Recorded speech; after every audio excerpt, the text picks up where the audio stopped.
नमस्कार प्रेक्षक हो. सह्याद्री वाहिनीच्या आरोग्य संपदा या कार्यक्रमामध्ये मी डॉक्टर प्रतिभा माने तुमचे मनापासून स्वागत करते. वदनी कवळ घेता नाव घ्या श्री हरीचे, सहज हवन होते नाव घेता फुकाचे. प्रेक्षक हो, आपले मुख म्हणजे वदन हे आपल्या शरीराचे महास्त्रोतच आहे. त्याचप्रमाणे ते एक प्रवेशद्वार आहे. बाह्य वातावरणातील हवा, अन्न आणि पाणी यांचे ग्रहण करण्यासाठी ते एकमेव माध्यम आहे.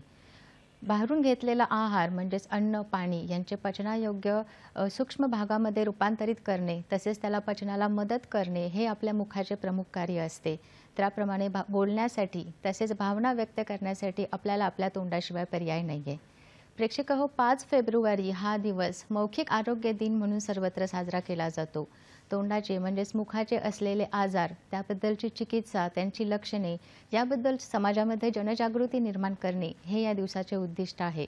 आणि म्हणूनच या दिवसाचे औचित्य साधून आज आपण बोलणार आहोत मौखिक आरोग्य दिन एक विशेष कार्यक्रम या विषयावरती. प्रेक्षक हो, आजचा आपला विषय आहे मौखिक आरोग्य दिन विशेष कार्यक्रम. आणि या विषयावर मार्गदर्शन करण्यासाठी आज आपल्या स्टुडिओमध्ये आलेले आहेत सुप्रसिद्ध दंत चिकित्सक डॉक्टर गोविंद नागनाथ भताने सर. नमस्कार सर. सह्याद्री वाहिनीच्या आरोग्य संपदामध्ये मी तुमचं मनापासून स्वागत करते. प्रेक्षक हो, सरांचा थोडक्यात परिचय असा आहे. डॉक्टर गोविंद नागनाथ भताने सर हे सुप्रसिद्ध दंत चिकित्सक व मानांकित सोशल वर्कर आहेत. सरांचे BDSचे शिक्षण CSMSS डेंटल कॉलेज व हॉस्पिटल औरंगाबाद येथे झाले आहे. सर 2024 पासून महाराष्ट्र राज्याच्या मेडिकल सेलचे स्टेट कोऑर्डिनेटर आहेत. कोविड काळात डॉक्टर आणि पॅरामेडिकल स्टाफला केलेल्या भरीव कार्याबद्दल व मदतीबद्दल माननीय राज्यपाल व माननीय मुख्यमंत्री श्री देवेंद्र फडणवीसजी सर यांच्याकडून त्यांच्या कार्याचे कौतुक करण्यात आलेले आहे. सर डॉक्टर भताने छाया फाउंडेशन व डॉक्टर भताने छाया डेंटल क्लिनिकचे संस्थापक व संचालक आहेत. सरांच्या छाया फाउंडेशनच्या भरीव सामाजिक कार्याबद्दल राष्ट्रपती श्रीमती द्रौपदी मुर्मू मॅडम यांच्याकडून ॲप्रिसिएशन मिळालेले आहे. सरांना महाराष्ट्र शासनाचा कोविड योद्धा म्हणजेच कोविड वॉरियर हा पुरस्कार मिळालेला आहे. त्याचप्रमाणे 2021 मध्ये यंग डेंटल अचिव्हर अवॉर्ड आणि सायनोडेंट इंटरनॅशनल अवॉर्ड ही प्राप्त झालेला आहे. 2023 मध्ये माजी राज्यपाल श्री भगतसिंह कोश्यारी सर यांच्या उपस्थितीत एक्सलंट इन डेंटिस्ट्री या पुरस्काराने सरांना सन्मानित करण्यात आलेले आहे. सर संपूर्ण महाराष्ट्रातून ऑनलाईन तसेच physical free dental camps, Covid helpline camps तसेच सामान्य लोकांच्या वैद्यकीय सुविधांसाठी मीटिंग अरेंज करत असतात. सर तुमचं पुन्हा एकदा स्वागत आहे आरोग्य संपदा या कार्यक्रमामध्ये. प्रेक्षक हो, आजचा विषय तुम्हाला कळलेलाच आहे. आजचा आपला विषय आहे मौखिक आरोग्य दिन विशेष कार्यक्रम. सर नमस्कार. सर आपण बघतो की सध्याच्या वातावरणामध्ये बऱ्याच वेळेला दातांच्याकडे दुर्लक्ष केलं जातं किंवा मौखिक जे आरोग्य आहे ते आपण बाकीच्या गोष्टींची जशी काळजी घेतो, जसे शारीरिक आजार आहे, डायबिटीज आहे, BP आहे किंवा बाकीचे जे आपण जे ह्याच्यासाठी म्हणजे निरोगी राहण्यासाठी ज्या प्रक्रिया करतो त्याच्या मानाने आपण ओरल हेल्थकडे दुर्लक्ष करत असतो, मौखिक आरोग्याकडे दुर्लक्ष करत असतो. तर मौखिक आरोग्य म्हणजे नक्की काय आणि त्याच्यामध्ये काय समावेश होऊ शकतो? नक्कीच मॅडम. सर्वप्रथम दूरदर्शन सह्याद्री वाहिनीचे मी खूप खूप आभार व्यक्त करतो. धन्यवाद. आज मौखिक आरोग्य दिनानिमित्त आपण मला आज इन्व्हाइट केलं. अगदीच जसं आपण बोललात, आजचा दिवस हा मौखिक स्वच्छतेचं महत्त्व बरोबर आपण सर्व लोकांपर्यंत पोचावं व त्यामार्फत जागरूकता निर्माण व्हावी यासाठी आपण मौखिक आरोग्य दिन साजरा करतो. जसं की आपल्या शरीराचं एंट्री गेट की मुख हे शरीराचं डोर आहे. बरोबर. आपण जसं इंट्रोडक्शन मध्येच आपण सुरुवातीला सांगितलं की प्रवेशद्वार आहे. त्या थ्रू आपण अन्न पाणी ह्या सर्व गोष्टी आतमध्ये घेत असतो. एक इंग्लिशमध्ये एक म्हण आहे, good oral health is equal to good overall health. बरोबर. म्हणजे जर तुमचं मुख स्वच्छ असेल, मुख म्हणजे तोंड आपलं स्वच्छ असेल तर आपलं संपूर्ण आरोग्य हे निरोगी राहण्यास मदत होते. तर यामध्ये सुरुवातीला आपण पाहूयात की स्वच्छतेचं महत्त्व. बरोबर. यामध्ये आपल्याला दातांची काळजी, आपल्याकडे बऱ्याच गैरसमज आहेत. ग्रामीण भागामध्ये देखील मुख स्वच्छतेचं प्रमाण हे कमी प्रमाणात आहे. तर आपल्याला यामध्ये दातांची काळजी कशी घ्यायची आहे, ओव्हरऑल आपल्या जिभेची, हिरड्यांची, तसेच आपल्याला स्वच्छ मुख ठेवल्याचे फायदे काय आहेत व आपल्या मुख जर स्वच्छ नसेल किंवा जर आपण तोंडाची स्वच्छता जर आपण मेंटेन करत नसू तर त्याचे दुष्परिणाम काय आहेत हे आपण आज जाणून घेऊया. बरोबर. येस. सर, ज्या वेळेला आपण मुखाच्या आरोग्याचा विचार करतो त्यावेळेला फक्त दातांची स्वच्छता महत्त्वाची असते की त्याच्याबरोबर अजूनही काही गोष्टी असतात की ज्या आपल्याला दातांच्या स्वच्छतेसाठी किंवा मुखाच्या स्वच्छतेसाठी कारणीभूत असतात? येस, नक्कीच. खूप चांगला प्रश्न विचारलात मॅडम. यामध्ये काय आहे की मुख म्हणजे फक्त दात हा एक आपला गैरसमज झालेला आहे. ह्याच्यामध्ये काय आहे की मुखामध्ये आपल्या जिभेचा भाग येतो, हिरड्यांचा भाग येतो, त्याच व्यतिरिक्त आपला जो तोंडाचा आतला संपूर्ण भाग असतो हा पूर्ण आपल्या मुखाचा एक संपूर्ण भाग आहे. बरोबर. तर ह्याच्यामध्ये आपल्याला फक्त दातांची काळजी न घेता आपल्या जिभेची स्वच्छता ठेवणे, आपल्या हिरड्यांची स्वच्छता ठेवणे, आपल्या दातांच्या फटींमध्ये जे काही अन्नाचे कण अडकतात व त्याचं जे डिपॉझिशन होऊन एक हार्ड कॅल्क्युलस किंवा टार्टर जे जमा होतं त्यामुळे हिरड्यांचे बरेच आजार निर्माण होतात, तोंडाची दुर्गंधी येते.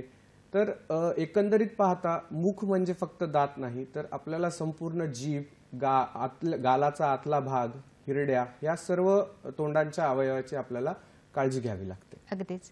ज्या वेळेला आपण मुखाची स्वच्छता करतो त्यावेळेला दात हा सगळ्यात महत्त्वाचा भाग असतो कारण की अन्न चावण्याचं काम हे दातापासूनच होत असतं. दातांची स्वच्छता करताना बरेचसे गैरसमज असतात. कोणता ब्रश वापरावा, कसा फिरवावा, तर त्याबद्दल सर आपण काय सांगाल? नक्कीच. आपल्याकडे पाहायला गेलं तर बेसिकली एक गैरसमज आहे की जास्त वेळ दात घासले किंवा जास्त जोरात दात घासले तर दात पांढरे होतील किंवा जास्त स्वच्छ होतील. तर सर्वात आधी तर मी एक गोष्ट सांगू इच्छितो की दात घासताना जो दात घासण्याचा वेळ आहे तो कमीत कमी 1.5 ते 2 मिनिटाच्या वर नसावा. आपल्याकडे एक गैरसमज असा आहे की आपण काही पेशंट्स जे असतात किंवा ग्रामीण भागातील लोक म्हणा किंवा ओव्हरऑल सर्वच पेशंटची एक गैरसमजाची भावना आहे की आपण ब्रश करतो तो जास्त वेळ आपण दाताला घासत राहू तर तो आपले दात स्वच्छ होतील किंवा दात पांढरे होतील. तसं न होता दाताची एक रचना असते, स्ट्रक्चर असतं. दात हा आपला 3 लेअरनी बनलेला असतो. जेवढा जास्त वेळ तुम्ही दातांना घासणार त्यामध्ये काय होत असतं की दाताच्या वरती एक इनॅमल नावाचा लेअर असतो. तो इनॅमल नावाचा लेअर व्हॅनिश होतो, तो त्याची झीज होत असते जास्त घासल्यामुळे. यामध्ये आपण पाहू शकतो की इथे दिसत आहे की इनॅमल आणि डेंटिन नावाचा लेअर असतो आणि त्याच्या खाली आपल्या दाताची नस म्हणजेच त्याला आपण पल्प असं म्हणतो. तर जेव्हा आपण दात जोरात घासतो किंवा हार्ड ब्रश वापरतो त्यामुळे इनॅमल लेअर व्हॅनिश होतो व दाताला सेन्सिटिव्हिटी किंवा आपल्याकडे जे झिंझिण्या येणे असं म्हणतात मराठीमध्ये, तर हे त्रास पेशंटला उद्भवू लागतात. त्याही व्यतिरिक्त जर आपण खालपर्यंत पोहोचलो तर दाताच्या नसेपर्यंत त्याची इजा होऊ शकते व दातातून रक्त येणे किंवा दाताची ठणक कंटिन्यू राहणे हे आजार उद्भवू शकतात. त्यामुळे सर्वप्रथम मी सांगू इच्छितो की दात घासताना, दाताची स्वच्छता करताना आपल्याला जे ब्रश आहेत ते ब्रश आपल्याकडे अल्ट्रा सॉफ्ट, सॉफ्ट, मीडियम आणि हार्ड अशा 3-4 प्रकारामध्ये सध्या उपलब्ध आहेत. तर माझा एक आज प्रेक्षकांना एक सल्ला राहील की आपण हार्ड ब्रिसल्सचा ब्रश हा कमीत कमी वापरावा किंवा वापरूच नाही. त्याने सर्वात जास्त दाताची हानी होते, दाताला हानी होते. आपण इथे पाहू शकतो की ह्याच्यामध्ये हा दाताचा एक मॉडेल आहे. ह्याच्यामध्ये मी आपल्याला ब्रशिंग कशी करावी याचं एक तुम्हाला मी एक डेमो देऊ शकतो. तर आपल्याकडे कसं आहे, आपण ब्रश करताना या भागामध्ये ब्रश करतो, पण दात स्वच्छ करताना किंवा ब्रशिंग करताना आपला जो सर्वात महत्वाचा भाग असतो की जिभेच्या खाली, जिभेच्या मध्ये दाताची आतली बाजू ही आपली साफ करणं अत्यंत गरजेचं असतं. जेणेकरून आपण जेव्हा काही अन्नपदार्थ खातो किंवा कुठलेही शुगर कंटेनिंग पदार्थ आहेत किंवा गोड पदार्थ आहेत, बेकरी आयटम्स आहेत, ते जे आहेत हे फूड पार्टिकल्स या गॅप मध्ये अडकतात व ही इथली घाण आपण ज्या प्रमाणात आजूबाजूचा दाताचा पोर्शन साफ करतो त्यापेक्षा इथे आपलं ब्रशिंग करण्याचं प्रमाण कमी असतं. त्यामुळे इथे हिरड्यांच्या आजूबाजूला एक हार्ड कॅल्क्युलस व टार्टर जमा होतं. ते हिरड्यांमध्ये डिपॉझिशन होऊन हिरड्यांमधून रक्त येणे, हिरड्यामधून जास्त प्रमाणात जर त्याचं स्वच्छता झाली नाही तर हिरड्यांमधून पू येणे, हे सर्व प्रकार आपल्याला पाहायला मिळतात. त्यामुळे मी एक सल्ला देईल की आपल्याला सर्व प्रेक्षकांनी एक डेंटिस्टकडे कन्सल्ट करून प्रॉपर ब्रशिंग टेक्निक्स पण बऱ्याच प्रमाणात 2-3 प्रकारच्या ब्रशिंग टेक्निक्स आहेत. लहान मुलांमध्ये वेगळी टेक्निक आहे सर्क्युलर मोशन, अडल्ट्समध्ये आपल्याला 45 डिग्री अँग्युलेशन मध्ये दातांचे सर्व भाग कसे स्वच्छ होतील अशी एक टेक्निक आहे. तर निश्चित सर्व प्रेक्षकांना एक सल्ला राहील की आपण आपल्या डेंटिस्टकडे जाऊन एक आपल्या ब्रशिंग टेक्निक बद्दल एक बेसिक नॉलेज घेतलं गरजेचं आहे. अगदीच. प्रेक्षक सरांनी खूप चांगल्या पद्धतीने आपल्याला प्रात्यक्षिक दाखवलेलं आहे की दात कसे क्लीन करावेत, कुठल्या अँगलनी कुठून क्लीन करावेत. सर, ज्यावेळेला दातांचा विचार येतो त्यावेळेला बऱ्याच पालकांना प्रश्न पडतो की लहान मुलांचे दात जे असतात ते अगदी नाजूक असतात, ज्याला आपण बालदंत किंवा दुधाचे दात म्हणतो. तर बालदंताची जी काळजी कशी घ्यायची, कारण की ते सगळ्यात कॅव्हिटी प्रोन असतात, सगळ्यात जास्त कीड लवकर लागते त्यांना. तर मग त्याची काळजी कशी घ्यायची? येस, खूप छान प्रश्न आहे मॅडम. आपल्याकडे लहान मुलांची दाताच्या काळजीबद्दल बोलायचं झालं तर आपण लहान मुलांना जे काही दात येण्यापूर्वी जे हिरड्या असतात तर आपण लहान मुलांना खायला दूध म्हणजे आईचं दूध असेल किंवा आपण 6 महिन्यानंतर आपण बाहेरील अन्न द्यायला सुरू करतो. तर लहान मुलांचं जेवण झाल्यानंतर किंवा खाणं पिणं झाल्यानंतर एक स्वच्छ कपडा किंवा एक स्वच्छ गॉज, आपण जे मेडिकल लँग्वेज मध्ये गॉजपीस म्हणतो त्याला, ते स्वच्छ घेऊन हातामध्ये रोल करून मी तुम्हाला इथे पीपीटी मार्फत दाखवू शकतो की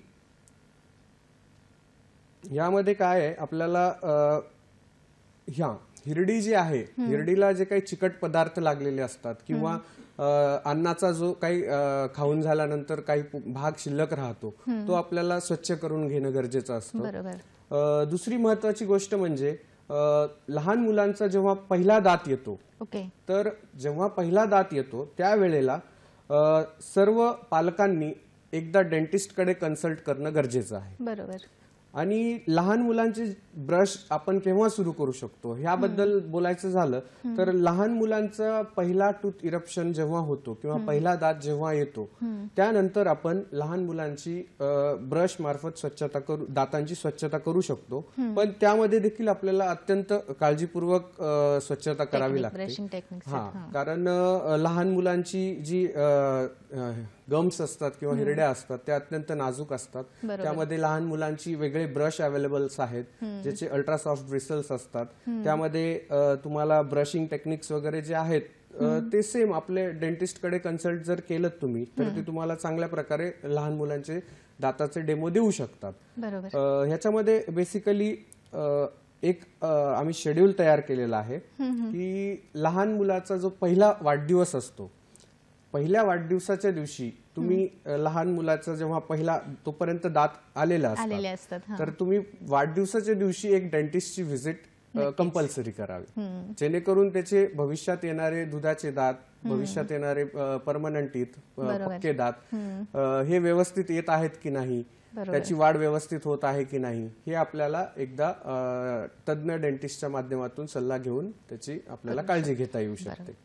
प्रेक्षक सरांनी फर्स्ट बर्थडेचं खूप चांगल्या प्रकारे गिफ्ट आपल्याला सजेस्ट केलेलं आहे. ही चर्चा आपण अशीच सुरू ठेवणार आहोत. इथे वेळ झालेली आहे एका छोट्याशा विश्रांतीची. कुठे जाऊ नका, पाहत राहा आपला आवडता कार्यक्रम आरोग्य संपदा.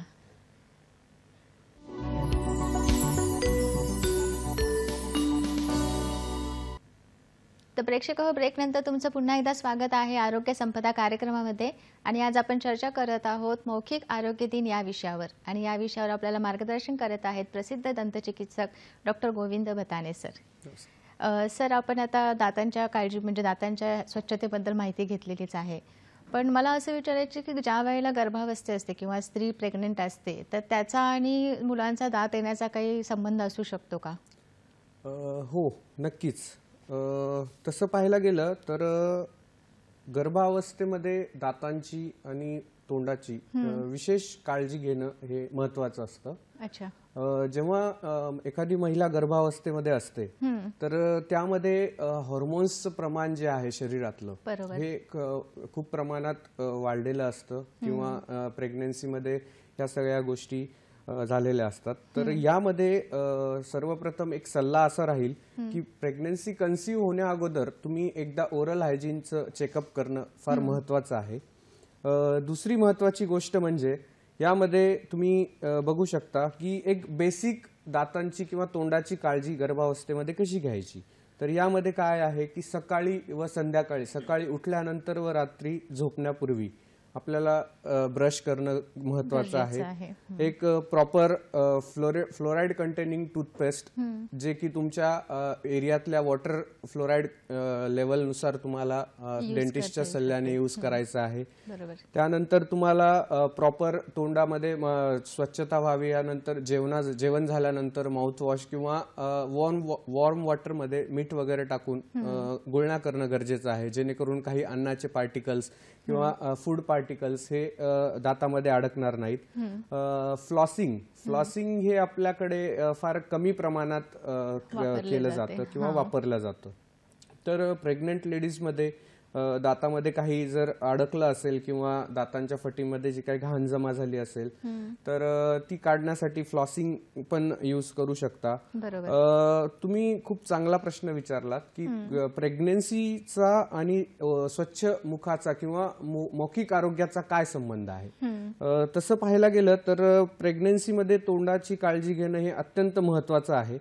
कारण तोंडाची काळजी नाही घेतली यामध्ये काय असतं की हॉर्मोन्सचं प्रमाण वाढलेलं असतं शरीरामध्ये. त्यामुळे जे हिरड्या असतात, हिरड्यांचं सेन्सेशन किंवा हिरड्या ह्या खूप लवकर रिॲक्ट करतात. कुठलीही त्या हिरड्यांना काय हार्ड ब्रशिंग झालं किंवा काही अडकलं तर हिरड्यामधून रक्त येणं वगैरे ह्या गोष्टी प्रेग्नन्सीमध्ये होऊ शकतात. तर प्रेग्नन्सीमध्ये जर तुमचं ओरल हायजीन प्रॉपर नसेल तर त्याचा साईड इफेक्ट जो आहे बाळावरती म्हणायला गेलं तर प्रीमॅच्युअर डिलिव्हरी होऊ शकते. बाळाचं जे वेट आहे, बाळाचं वेट हे कमी होऊ शकतं. त्याचप्रमाणे प्रेग्नन्सीमध्ये दातांचा मी आता जसं सांगितलं की हॉर्मोन्स लेवल इम्बॅलन्स झाल्यामुळे किंवा वाढल्यामुळे हिरड्यांमध्ये प्रॉपर एक काळजी घेतली नाही तर जिंजायव्हिटिस हा एक हिरड्यांचा आजार आहे, इन्फेक्शन होऊ शकतं. त्यामध्ये तुम्हाला बेसिकली प्रेग्नन्सीमध्ये त्यामुळे महत्वाची काळजी घेणं गरजेचं आहे. आणि आपल्याकडे काही गैरसमज आहेत की प्रेग्नन्सीमध्ये दाताचे उपचार केले जाऊ शकतात की नाही जाऊ शकत. तर ह्याच्यामध्ये कसं आहे की प्रेग्नन्सी ही आपली 3 ट्रायमेस्टरमध्ये डिवाइड केलेली असते.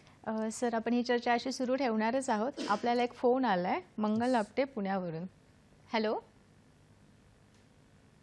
Hello hello. मंगलताई बोला. खूपच छान आहे. आजचा विषय खूपच छान आहे. धन्यवाद. पण मला असं विचारायचं की लहान मुलं किंवा वयस्कर दात घासताना वेगवेगळ्या हल्ली पेस्ट असतात. तुम्ही काळी टूथपेस्ट असायची, आता नवीन नवीन इतक्या वेगवेगळ्या प्रकार निघाले. तर दात घासताना ते कुठली घ्यावी. आणि दुसरी गोष्ट म्हणजे की दात तुपानी समजा तोंड आलं तर तुपानी दात घासले कितपत योग्य आहे.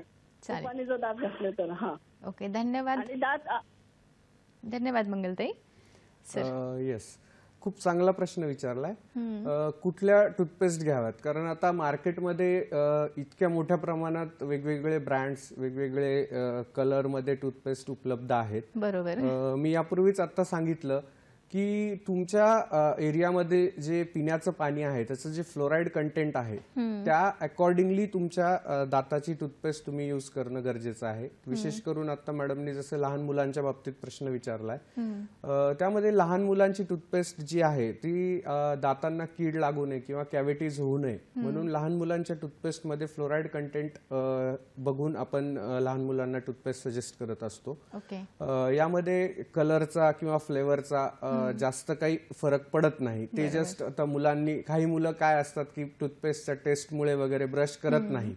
तर मुलांचं एक हॅबिट व्हावं ब्रशिंग वगैरे, त्यासाठी ते कलर्स आणि फ्लेवर्स वगैरे दिलेले असतात. त्यामुळे तुम्ही एक डेंटिस्टच्या सल्ल्याने तुमच्या एरियामधल्या वॉटर कंटेंट, फ्लोराईड कंटेंट जे काही आहे त्याचा सल्ला म्हणजे डेंटिस्टच्या सल्ल्याने तुम्ही ते कुठलं वापरायचं ते तुम्ही ठरवू शकता.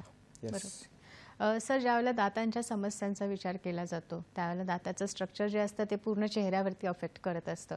तर दातांच्या आजारामुळे आजूबाजूच्या गालांवरती किंवा हाडांवरती त्याचा काही परिणाम होऊ शकतो का? हो, नक्कीच. खूप चांगला प्रश्न आहे मॅडम. दात हे असं स्ट्रक्चर आहे किंवा दात हा असा पार्ट आहे बॉडीचा की आपलं पूर्ण फेशियल सिमेट्री किंवा चेहऱ्याचा एक पूर्ण लुक जो आहे तो दातांवरती डिपेंड असतो. तुम्ही इकडे प्रेझेंटेशन मध्ये बघू शकता की नॉर्मल टीथ असलेला फेशियल अॅनाटॉमी आणि एका पेशंटचे टूथ नाही आहेत, त्यामुळे त्याचं जे हा गालाचा भाग किंवा हनवटीचा भाग जसा वर गेलेला आहे त्याच्यामध्ये फेशियल असिमेट्री म्हणजे चेहऱ्याची उजवी आणि डावी बाजू, सपोज एका भागातील दात नसतील तर चेहरा इम्बॅलन्स दिसतो. बरोबर. त्यानंतर आपल्या ओठांची जी रचना आहे ही दातावर डिपेंड असते. काही काही पेशंट्सचे दात बाहेर आलेले असतात, त्यांचे ओठ पण दातामुळे बाहेर येतात. काही काही पेशंट्सचे दात आतमध्ये असतात, तर त्यामुळे ओठांची सिमेट्री देखील म्हणजे ओठ थोडे आत दिसतात. तर नक्कीच की दात हा चेहऱ्यासाठी खूप महत्वाचा पार्ट आहे. त्यामध्ये तुम्ही आणखीन बघू शकता की तुमचं जे खालचा बोन आहे त्या बोनवर देखील तुमचा फेशियल स्ट्रक्चर जो आहे ज्याच्यावरती दात फिट असतात तर त्यानुसार आपली फेशियल सिमेट्री चेंज होत असते. तर नक्कीच दात हा महत्वाचा घटक आहे ज्याने तुमचा नक्कीच चेहऱ्याचा आणि येस नक्कीच तुमचा चेहरा हा महत्वाचा पार्ट, चेहऱ्याचा महत्वाचा पार्ट म्हणजे दात आहे. बरोबर. येस सर, आपण ज्यावेळेला दाताच्या स्वच्छतेचा विचार करतो त्यावेळेला आपल्याला आता बघता येतं की मीडियामध्ये बरेचसे प्रकार दाखवले जातात, म्हणजे टूथपेस्ट आहे, टूथ पावडर आहे, आता सध्या एक नवीन ट्रेंड येतो माउथ वॉशचा. तर माउथ वॉश यूज करावा की नाही करावा किंवा त्याचे काही फायदे होतात का, काही साईड इफेक्ट आहेत का, तर त्याच्याबद्दल काय सांगाल? येस नक्कीच. माउथ वॉश तसं पाहायला गेलं तर माउथ वॉश जो आहे ना रेग्युलर यूज करणं थोडंसं टाळावं, कारण मार्केटमध्ये आजकाल जे आहे अल्कोहोल कंटेनिंग माउथवॉश जे आहेत ते जास्त प्रमाणात येत आहेत. आणि अल्कोहोल कंटेनिंग माउथवॉश जर आपण यूज केले जास्त प्रमाणात तर तोंडामध्ये इरिटेशन होणे किंवा तोंडांमध्ये अल्सर होणे किंवा आग होणे हे प्रकार होऊ शकतात. तर ह्याच्यामध्ये माउथवॉश कधी वापरावा की जेव्हा आपण ब्रश करतोय, ब्रश आपल्या दातांच्या कुठल्या भागामध्ये पोहोचू शकत नाहीये तर तिथली घाण निघण्यासाठी किंवा काढण्यासाठी आपण माउथवॉश वापरावा. माउथवॉश हे जे काही बेड रिडन पेशंट असतात, जे हालचाल करू शकत नाहीत किंवा काही मेंटली डिस्टर्ब पेशंट असतात, तर अशा पेशंटमध्ये तोंडाची स्वच्छता राहावी त्यामुळे आपण माउथवॉश यूज करू शकतो. त्यामध्ये पण तुम्हाला माउथवॉश कुठला वापरावा, किती प्रमाणात वापरावा ह्याचे देखील काही नॉर्म्स आहेत. तो कधी वापरावा, तुम्ही दिवसातून तो किती वेळा वापरावा, ह्या सर्व गोष्टी आहेत. बेसिकली माउथवॉश हे जे आहे की माउथवॉशचा उपयोगच असा आहे की दातामध्ये काही जेवणानंतर काही अन्न अडकलं असेल किंवा काही कण अडकले असतील तर ते आपण ग्रामीण भागातील भाषेमध्ये आपण बोलायचं म्हटलं तर आपण जेवणानंतर चूळ भरतो. बरोबर. तसाच काहीतरी माउथवॉशचा आपल्याला यूज चांगल्या प्रमाणात होतो.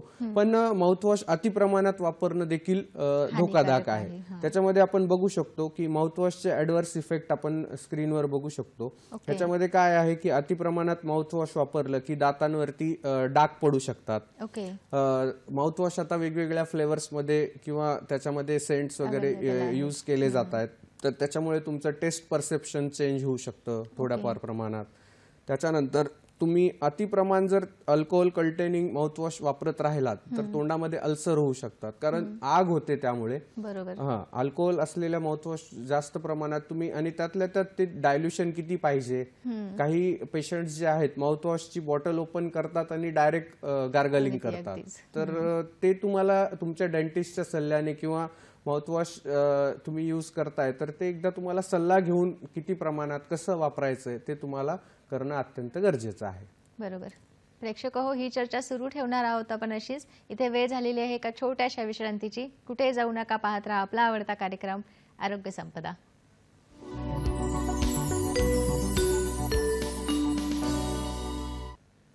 तर प्रेक्षक हो, ब्रेक नंतर तुमचं पुन्हा एकदा स्वागत आहे आपल्या आजच्या कार्यक्रमामध्ये. आणि आजचा आपला विषय आहे मौखिक आरोग्य दिन विशेष कार्यक्रम. आणि या विषयावर आपल्याला मार्गदर्शन करत आहेत सुप्रसिद्ध दंत चिकित्सक doctor Govind Bhatane sir.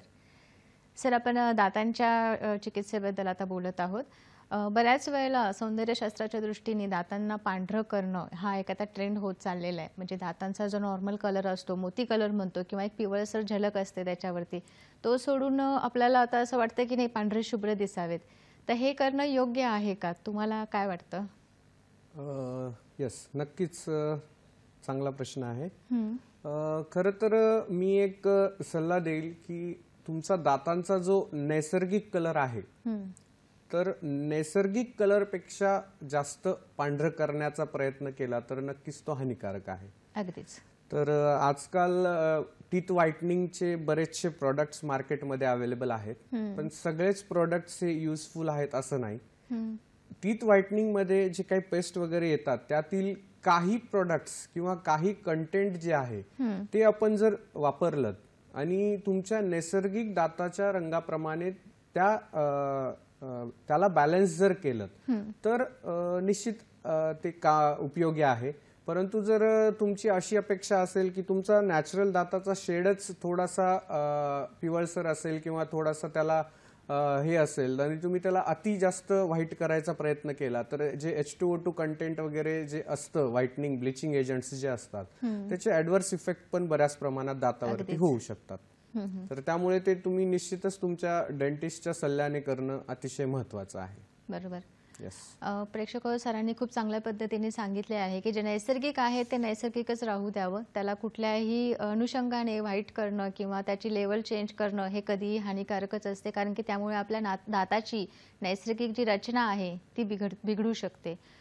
Sir, दंत फ्लॉसिंग म्हणजे आपण ज्यावेळेला बऱ्याच वेळेला दवाखान्यात जातो डेंटिस्टकडे त्यावेळेला आपल्याला एक फ्लॉसचा सल्ला दिला जातो.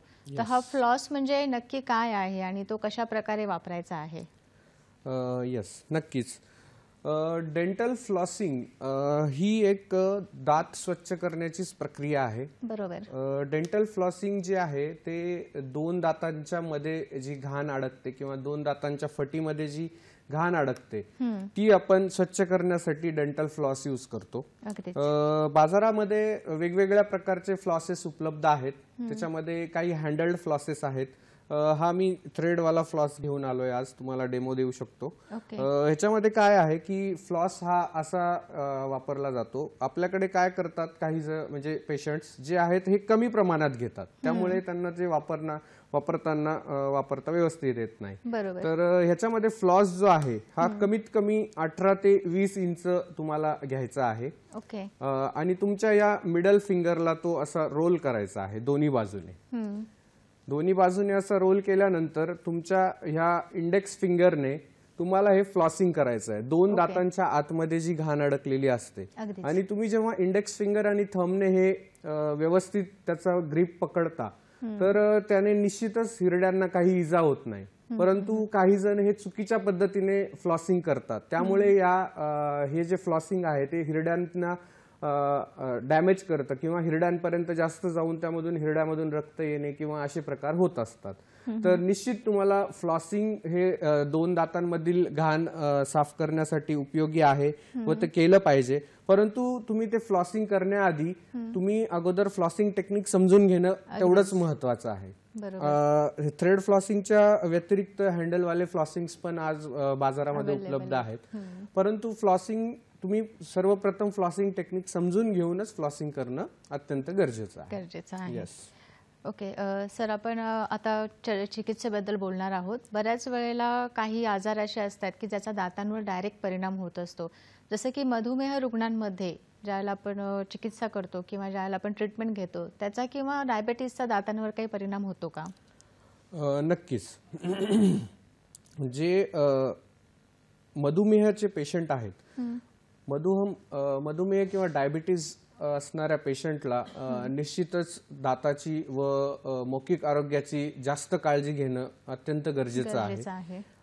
काय असतं बेसिकली डायबिटीज असणाऱ्या पेशंटमध्ये दातांना कीड लागण्याचं प्रमाण म्हणा किंवा हिरड्यांना जो काही आजार होतो, हिरड्यांचा आजार आहे तो म्हणा, हे फास्ट होतात किंवा तोंडामध्ये एखादी झालेली जखम जे आहे डायबिटीजमुळे ते जखम हील होण्याचं किंवा बरं होण्याचं प्रमाण जे आहे ते थोडं उशिराने होत असतं व डायबिटीज असणाऱ्या पेशंटला फंगल इन्फेक्शन्स होण्याचे चान्सेस पण बऱ्यापैकी जास्त असतात.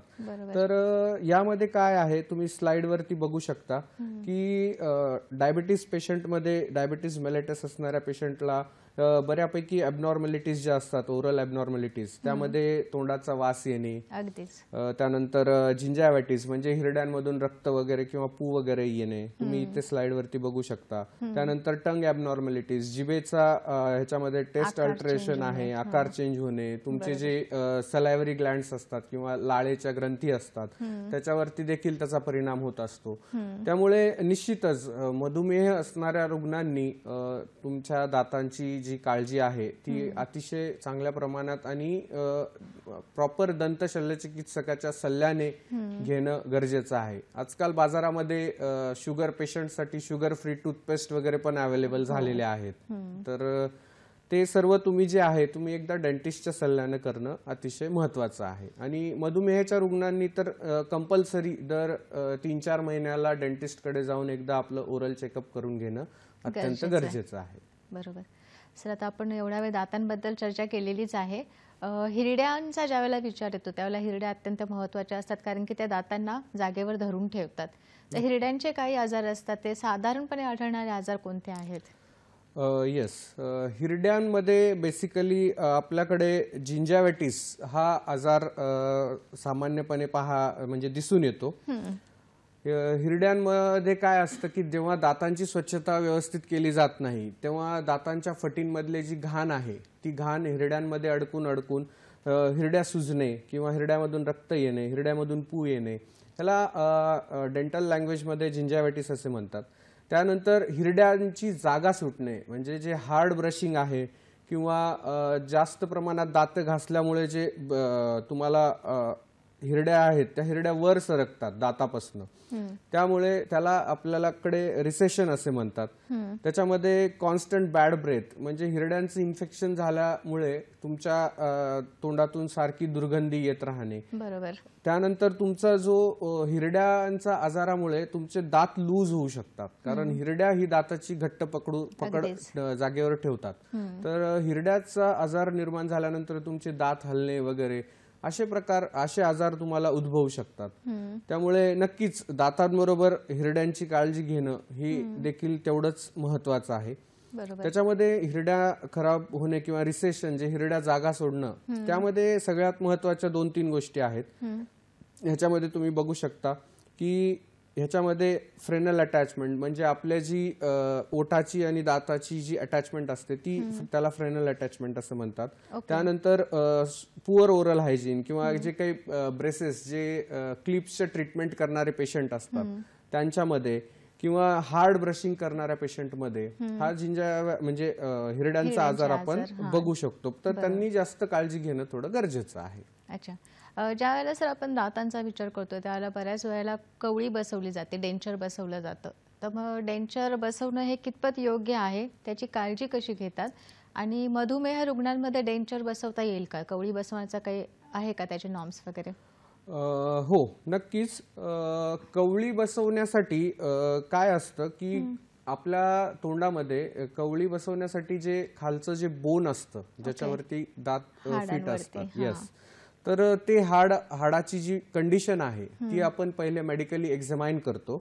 त्यामध्ये काय आहे की हाडाचा जो ग्रीप असतो म्हणजे जी कवळी बसवल्यानंतर ती गळून पडली नाही पाहिजे, पेशंटला प्रॉपर उच्चार करता आले पाहिजे, पेशंटला खाता आलं पाहिजे, खाल्ल्यानंतर गिळता पण आलं पाहिजे. जेव्हा कवळी बसवतो तर ह्या कवळीमध्ये सर्व ह्या गोष्टींचा विचार केला जातो, ह्या गोष्टींचा अभ्यास केला जातो. पेशंटची जी बोनची कॅपॅसिटी आहे का त्यानुसार आपण कवळी पेशंटला देत असतो. आणि निश्चित मधुमेहाच्या रुग्णांमध्ये जर हाडाची कॅपॅसिटी असेल तर आपण कवळी बसवू शकतो. दुसरा भाग, कवळीची काळजी कशी घ्यावी. तर कवळी बसवल्यानंतर कवळीची काळजी घेणं ही तेवढंच महत्वाचं आहे. बरोबर. कारण रात्री आपल्याला ती कवळी काढून ठेवावी लागते.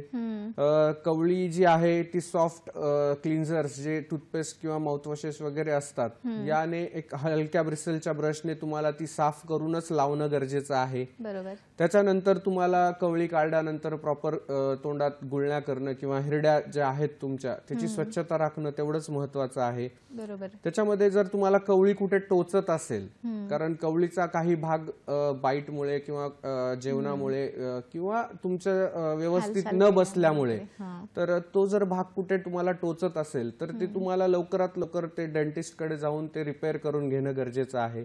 कारण हा टोचणारा भाग तुम्हाला भविष्यात म्हणजे प्री कॅन्सरस स्टेज पर्यंत जाऊ शकतो. कारण त्या जागेवर तो तार किंवा तो भाग टोचत असेल कंटिन्यू, तर त्या ठिकाणी तुम्हाला अल्सर्स क्रिएट होऊन तो प्री कॅन्सरस स्टेजला जाऊ शकतो. त्यामुळे निश्चितच तुम्हाला कवळी जर वापरत असाल तर कवळीची काळजी देखील तेवढीच चांगल्या प्रमाणात घेणं गरजेचं आहे. अगदीच सर, आपण ही चर्चा सुरू ठेवणार आहोत. आपल्याला एक फोन येतोय डॉक्टर सुमेध चव्हाण मुंबईवरून. हॅलो. नमस्कार मॅडम. नमस्कार मॅडम, मी डॉक्टर सुमेध चव्हाण बोलतोय मुंबईवरून. आपला शो एकदम चांगला चालला आहे. मला जे उपस्थित डॉक्टर आहे त्यांना एक प्रश्न विचारायचा होता. हा बोला ना, विचारा. आपले जे अक्कलदाढ असतात, विजडम टूथ येतात, ते कसे प्रत्येक वयामध्ये आपण काढू शकतात, पण कुठला एज अप्रोप्रिएट असतो त्या एज मध्ये काढला पाहिजे? ओके, धन्यवाद. चांगला प्रश्न आहे. आपल्याकडे अक्कलदाढ जे विजडम टूथ किंवा अक्कलदाढ जे आहे, शेवटचा दात जो असतो, तर बेसिकली काय आहे की अक्कलदाढेची पूर्ण वाढ ही 18 ते 20 वर्षापर्यंत पूर्ण होत असते. बरोबर. काही विजडम टूथ जे असतात ते म्हणजे त्याच्यामध्ये पण वेगवेगळे प्रकार आहेत. काही दात हे कम्प्लिटली हॉरिझॉन्टल येतात, काही व्हर्टिकली येतात, काही बोन मध्ये पूर्ण इम्पॅक्टेड असतात, म्हणजे त्यांची माउथ विजिबिलिटी पूर्ण काहीच नसते. तर अशा परिस्थितीमध्ये जर तुम्हाला त्रास किती प्रमाणात होतोय, जास्त त्रास होत असेल, काही काही पेशंट्सला अतिशय सिव्हिअर प्रमाणात ह्याचा त्रास होत असतो की तोंड पण उघडत नाही, अशा प्रमाणात त्रास होत असतो. तर अशा परिस्थितीमध्ये तुम्हाला तुमच्या डेंटिस्ट कडे जाऊन त्याचा एक एक्सरे करणं गरजेचं आहे. एक्सरे मध्ये तुमची खालची जी अक्कलदाढेची परिस्थिती आहे किंवा सिच्युएशन काय आहे करंट, ते तुम्हाला डेंटिस्ट जे क्लिनिकल किंवा एक्सरे मध्ये बघितल्यानंतर ते तुम्हाला त्यानुसार गाईड करू शकतील किंवा कधी काढायचं आहे किंवा तुम्हाला मेडिकेशनवर त्याला रिलीफ मिळू शकेल का. हा, तर ते निश्चितच तुम्हाला एकदा डेंटिस्ट कडे जाऊन त्याचा एक्सरे करून तुम्हाला त्याचं मेडिकल सजेशन किंवा कन्सल्ट करणं गरजेचं आहे. बरोबर. येस. प्रेक्षक हो, ही चर्चा सुरू ठेवणार आहोत आपण. इथे वेळ झालेली आहे एका छोट्याशा विश्रांतीची. कुठेही जाऊ नका, पाहत राहा आपला आवडता कार्यक्रम आरोग्य संपदा.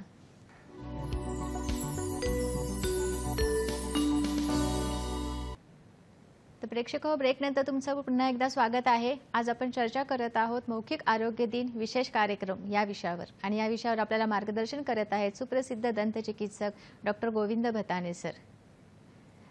प्रेक्षक हो, महाराष्ट्र शासनाने स्वच्छ मुख अभियान हे लास्ट इयर पासून सुरू केलेले आहेत, आणि या अभियानाचे ब्रँड अँबॅसेडर आहेत माननीय सचिन तेंडुलकर सर. सर, तुम्ही त्या कार्यक्रमाचा एक भाग आहात, तर त्या अभियानाबद्दल काय सांगू शकाल? नक्कीच.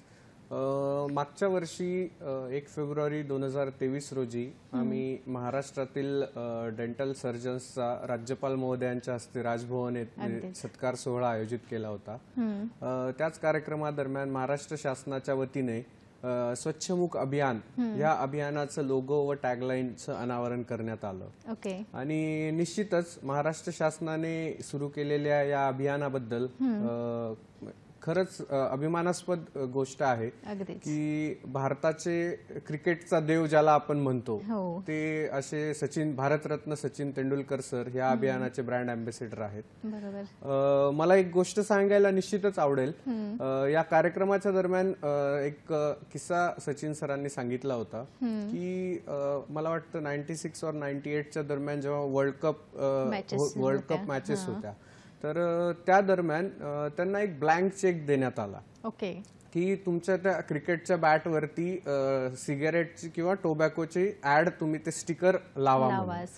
तर त्यांनी तो डिनाय केला की त्यांनी सांगितले की मला कुठलीही अशी रक्कम नकोय किंवा कुठलाही असा चेक नकोय की ज्याने करून त्याला ह्युमन हेल्थला त्याचा अफेक्ट होईल. बरोबर.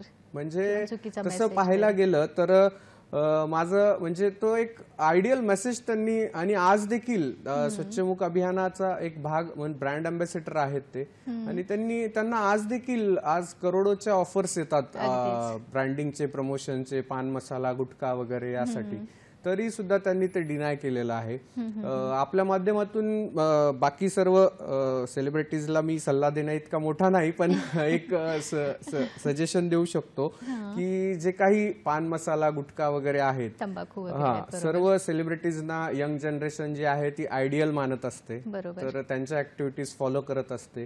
तर निश्चितच एक विनंती अशी राहील की त्यांनी या गोष्टींना प्रमोट करू नये, कारण तंबाखू, गुटखा, बिडी, सिगारेट, दारू ह्या सर्व ज्या गोष्टी आहेत ह्या अल्टिमेटली तुम्हाला बॅड ओरल हेल्थ किंवा ह्या कॅन्सरस स्टेज पर्यंत घेऊन जाऊ शकतात. आणि काल परवाच मी एक सर्वे वाचत होतो, त्यामध्ये एक असं लिहून आलेलं होतं की ओरल कॅन्सरचं जे प्रमाण आहे त्यामध्ये 70% प्रमाण हे फक्त आणि फक्त तंबाखू, सुपारी, गुटखा, सिगारेट ह्या गोष्टींमुळे होत आहे. बरोबर.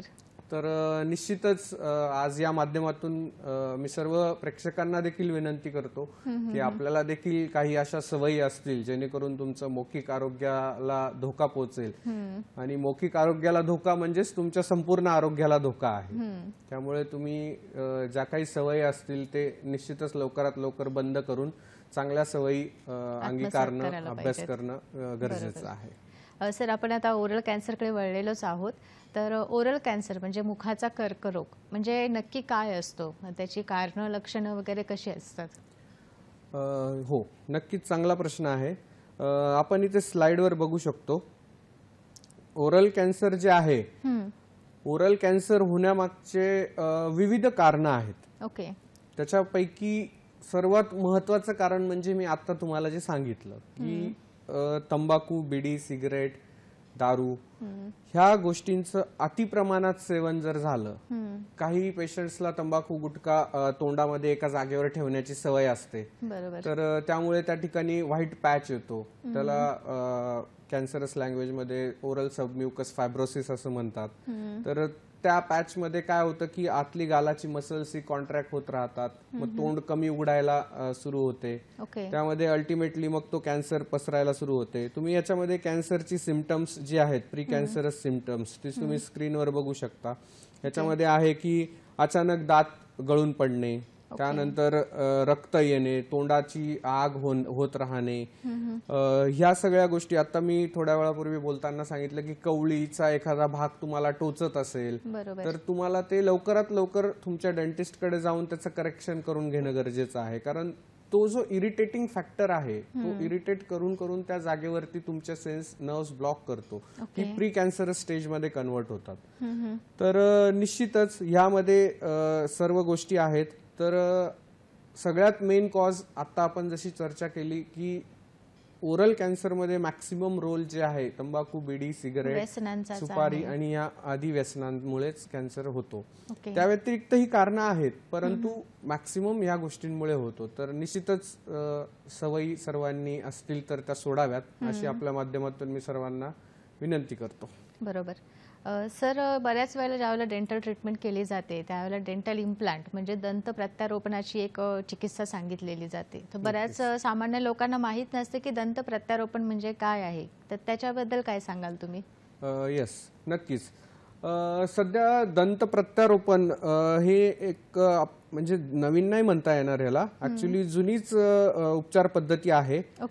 तुम्ही स्क्रीनवरती बघू शकता. डेंटल इम्प्लांट्स हे वेगवेगळ्या प्रकारचे डेंटल इम्प्लांट्स उपलब्ध आहेत.